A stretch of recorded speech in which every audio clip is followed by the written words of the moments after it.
그 부총리님, 네네. 협상은 늘 상대방이 있는 거 아니겠습니까? 네, 그렇습니다. 그래서 더 어렵죠. 그래서 협상에 임할 때는 네. 우리가 상대방의 전략을 탐색하게 되고 그에 대한 모든 대응책을 강구해서 이제 협상에 임하게 되는 거 아니겠습니까? 네네. 그렇지만 어느 쪽이 일방적으로 이길 수는 없는 거 아니에요? 네. 그렇지 않습니까? 네네. 이번에 우리 그 한미 관세 협상을 하는 데 있어서 민간 기업에서 얼마만큼 기여했습니까? 민간에서도 아마 그 의회라든지 또 행정부의 이 네트워킹을 통해 가지고 요소요소에 아마 많은 노력을 한 걸로 저는 이해를 하고 있고요. 그런 걸 통해서 트럼프 대통령도 이 특히 조선업에 대해서는 또 그 예산국장이 현지에 있는 한화의 그 조선소를 방문하고 한 이런 사례까지 봤을 때는 정부뿐만 아니라 민간이 하여튼 총체적으로 좀 최대한의 대응을 했다 저는 이렇게 평가를 합니다. 그러니까 삼성의 이재용 회장이나 네, 현대자동차도 하나나 네. 뭐 현대자동차 네. 각 그 총력전을 펼쳐서 네. 그나마 이렇게 했다라는 것은 뭐 부인할 수 없는 거라는 말씀이시죠? 네네 그렇습니다. 그리고 그 제가 듣기로는 트럼프 대통령의 보좌관도 우리 그 한국에 있는 모 교수의 아드님도 있다라던데 그런 분들도 많이 좀 만나보고 했나요? 예, 그렇습니다. 저도 뭐 요소요소에 있는 분들하고 가기 전에 트럼프 대통령하고 어떻게 전략을 펴야 되는지 협상을 해야 되는지 협상의 노하우도 좀 듣고 이렇게 해서 아마 그런 부분이 또 저에게는 많은 도움이 되었습니다. 그렇게 다 총력을 기울였지만 8월 1일이라는 협상 시한은 정해져 있고 우리 대한민국의 힘으로는 이걸 어떻게 할 수 없는 그런 뭐라고 할까 참 안타까움이 있었지 않습니까? 그 속에서 여러 가지 뭐 애한도 있고 이랬을 텐데 그러나 또 국내에서 평가는 그렇게 만만치 않습니다. 그렇죠? 좋은 평가는 안 나오지 않습니까? 지금 우리 유상범 의원님께서 현대자동차 갔다 와서 그 생생한 그 애로사항을 전해줬는데 기존에 일본이나 EU 같은 경우에는 2.5% 관세를 매겼기 때문에 실질적으로는 5% 차이가 있었다. 근데 이게 이제 동등하게 가다 보니까 여기서 우리가 경쟁함에 있어서 결코 녹록지 않다라는 그 목소리도 생생히 전해줬고요. 지금 어쨌든 이런 모든 부분들이 굉장히 어렵습니다. 그럼에도 불구하고 우리가 이 부분을 갖다가 다시 뒤집어 엎어서 1,500불 그 마스가 그 투자라든가 아니면 2,000억 불 뭐 펀드 조성뿐만 아니고 그 대미 투자 관계를 엎을 수는 없지 않습니까?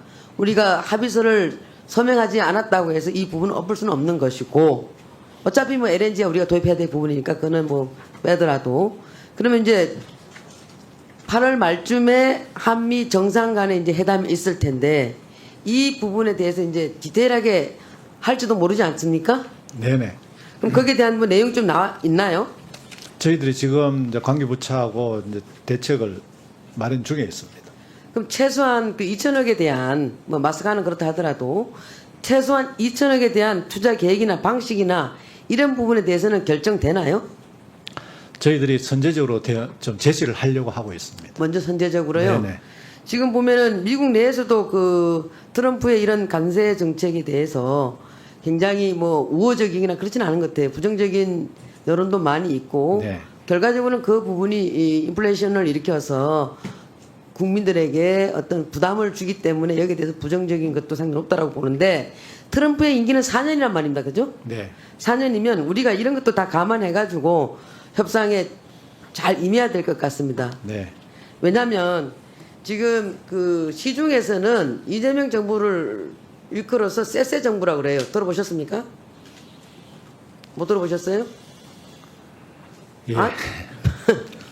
국내에서는 정세로 인해 가지고 알겠습니다. 제가 지금 아니 부총리께서 좀 이런 시중에서 떠도는 얘기를 좀 들으셔야 될 필요가 있기 때문에 말씀드리는 거예요. 제가 중심에서 국내에서는 정세로 인해서 굉장히 힘이 들고 밖으로는 관세 때문에 힘들다.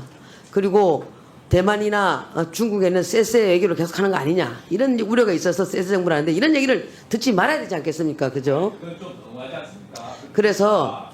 그래서 이제 그 부총리께 제가 요청하는 거는 지금 많은 의원님들께서 뭐 법인세 얘기도 지금 나오고 있고 더 나가서 또 반대쪽으로 우리 투자세 공제에 대해서도 말씀하셨고 그다음에 국내 생산 촉진 세제도 우리가 도입해야 되는 거 아니냐라는 말씀들 주고 계십니다.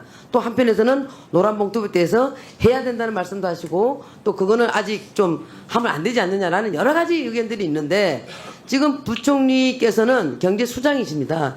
대한민국 경제를 컨트롤하는 경제수장으로서 아까 본 의원이 철강 관련돼서도 굉장히 철강 문제에서 관세 50%가 이건 뭐 더 흔들림이 없다라고 하니 한 지역의 경제가 흔들리니까 포스코에 돼 있는 물론 우리 또 뭐 어디죠?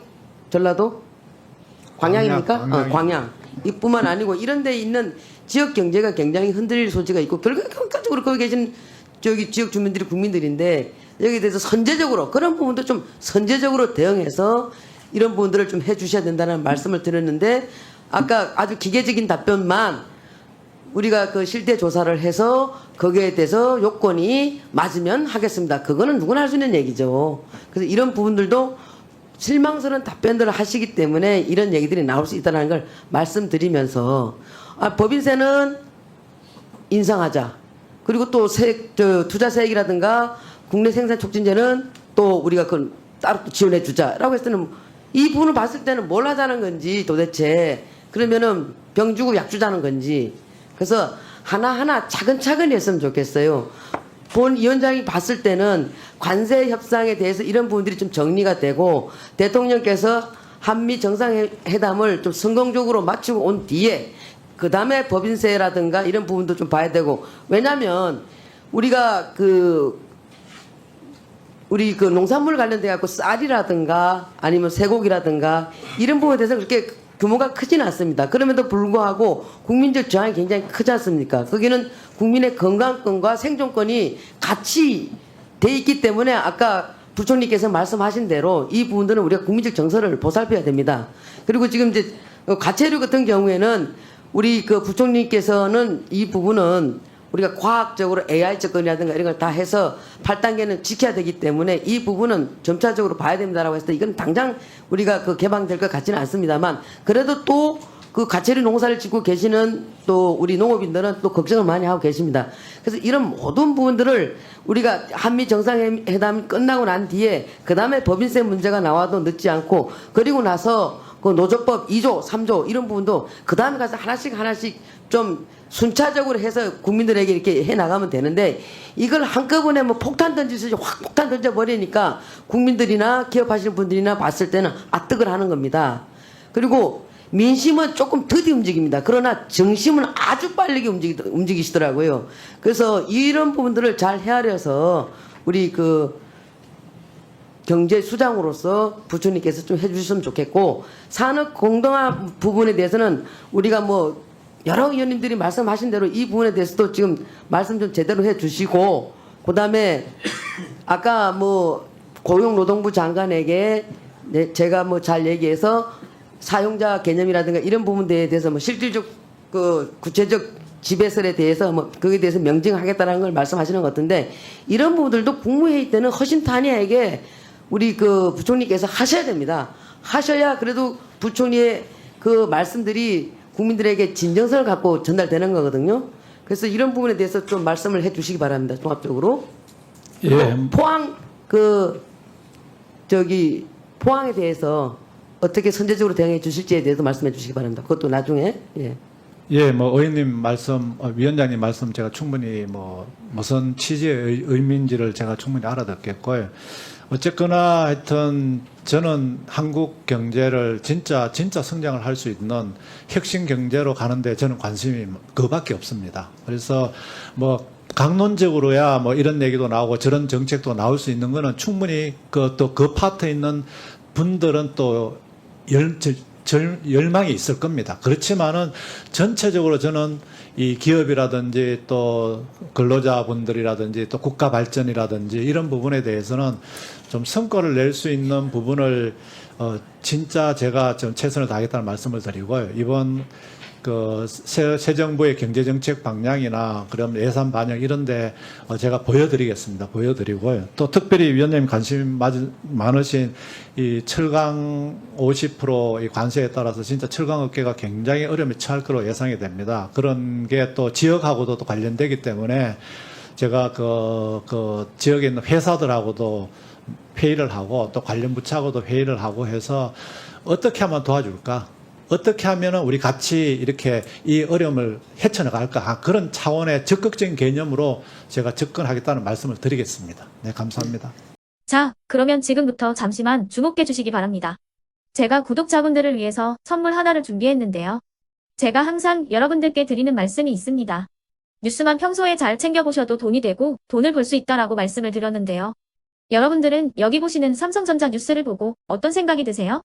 아니면 정치인들의 뉴스, 날씨 뉴스를 보고는 어떤 생각이 드시나요? 그냥 뉴스만 보고 끝내는지 아니면 이 뉴스를 어떻게 이용할 수 있는지 이 부분을 고민하고 계시는지를 되물어보고 싶습니다. 그 이유가 뭐냐 하면 제가 지난번에 여러분들께 뭐라고 말씀을 드렸었죠? 지금은 반도체 섹터를 눈여겨보셔야 한다고 말씀드렸습니다. 그리고 나서 이런 썸네일들 뉴스를 통해서 많이 보셨을 겁니다. 반도체 내용이 이슈가 됐을 때 부자들은 어떻게 생각한다? 반도체 관련주들은 뭐가 있는지, 어떤 종목이 가장 좋은지, 어디에 투자해야 돈이 몰리는지 자연스럽게 생각한다고 제가 말씀을 드렸죠. 그 이유가 뭐냐 하면 부자들이 봤을 때는 이슈가 곧 돈으로 이어지고 그 이슈가 나에게 돈을 벌어준다는 경험적 확신이 있기 때문에 부자들은 항상 이런 사회적 이슈를 관심 있게 챙겨본다고 제가 말씀을 드렸습니다. 이번에도 마찬가지인데요. 제가 지난번에 시청자분들과 함께하는 주식으로 수익 내기 이벤트를 진행했었죠. 당연히 100% 무료로 진행을 했었고요. 여기 보시면 아시겠지만 제가 지난번에도 구독이라고 보내주신 모든 시청자분들께 반도체 관련주 중에 가장 크게 급등할 딱 한 종목, 많은 종목도 아니라 한미반도체 한 종목을 여러분들께 추천드렸어요. 그러면서 여기 나와 있는 대로 정확히 얼마에 매수해야 하는지 그리고 수익률이 어느 정도 나왔을 때 팔아야 하는지를 이런 부분들까지 여러분들에게 정확히 알려드렸었는데 지금 실제로 어떻게 되었다? 오른쪽을 보시면 아시겠지만 제가 지난번 문자 발송으로 이 한미 반도체를 소개해드리고 나서 실제로 이렇게 5배 이상 어마무시한 상승이 나왔습니다. 100만 원만 투자를 했어도 무려 500만 원이 넘는 수익금이 생긴 거죠. 그래서 당시에도 굉장히 많은 분들이 제가 드린 이 한미 반도체로 수익을 내실 수가 있으셨을 텐데요. 다시 한번 축하드린다고 말씀을 드리겠고 이번에도 마찬가지입니다. 앞으로도 2024년, 2025년 계속해서 기대해볼 섹터는 AI입니다. 그 중에서도 AI 반도체는 그 누구도 부정할 수 없는 미래 성장 산업입니다. 그러면 우리가 어떻게 생각해 볼 수 있을까요? AI 반도체 종목 중에 앞으로 크게 대장 역할을 하면서 10배 이상 급등할 수 있는 템베고 종목을 지금부터 열심히 추적해야 한다는 겁니다. 큰 돈을 투자하지 않더라도 월급의 일부분 아주 소액이라도 이 종목을 모아가야 수백 %의 수익률을 손에 쥘 수 있는 것이죠. 지금 여러분이 보고 계시는 이 유튜브 또한 AI 반도체와 아주 밀접한 연관이 있고 반도체야말로 대한민국의 핵심 산업으로 앞으로 더더욱 시장은 성장할 수밖에 없습니다. 그렇기 때문에 제가 이번에도 뭘 보내드리고 있냐면 지난번과 똑같이 구독이라는 문자를 보내주시면 제가 AI 반도체 관련주 중에 앞으로 대장주 역할을 하면서 주가가 가장 크게 급등할 한 종목을 여러분들께 문자 발송으로 종목명과 사고 파는 시점을 모두 알려드릴 건데요. 그 문자를 받고 여러분들이 주식으로 돈 버는 연습을 한번 해보셨으면 좋겠고요. 혹시라도 나는 주식을 하지 않는다 하시는 분들은 주변에 주식하시는 지인분들에게 말씀을 해주셔도 되고요. 아니면 연세가 있으셔서 투자가 어렵다 하시는 분들은 이 종목을 자녀분들에게 한번 사봐라. 이걸로 한번 수익을 내봐라. 이렇게 조언을 해주실 수도 있는 거겠죠. 그래서 지금 이 영상을 보시는 시청자분들 중에 나도 이번 종목이 좀 궁금하다 하시는 분들은요. 누구나 상관없이 그리고 어느 시간대나 상관없이 부담 없이 010-2514-5930번으로 구독이라는 문자 보내주시면 제가 이번에도 똑같이 무료 추천 급등주 문자를 보내드리겠습니다. 이해되시겠죠? 제 번호 010-2514-5930번으로 구독이라는 문자 보내주시면 여러분들이 직접 이슈를 통해서 돈 버는 연습을 해보실 수가 있는 거고 제가 돈을 받는 것도 아니고 투자를 대신해 드리는 것도 아니기 때문에 부담 없이 신청해 주시면 되는 겁니다. 그리고 수익이 나면 저는 다른 것은 하나도 바라지 않습니다. 제 채널에 구독, 좋아요 한 번씩만 눌러주시라 이렇게 다시 한번 말씀을 드리겠습니다.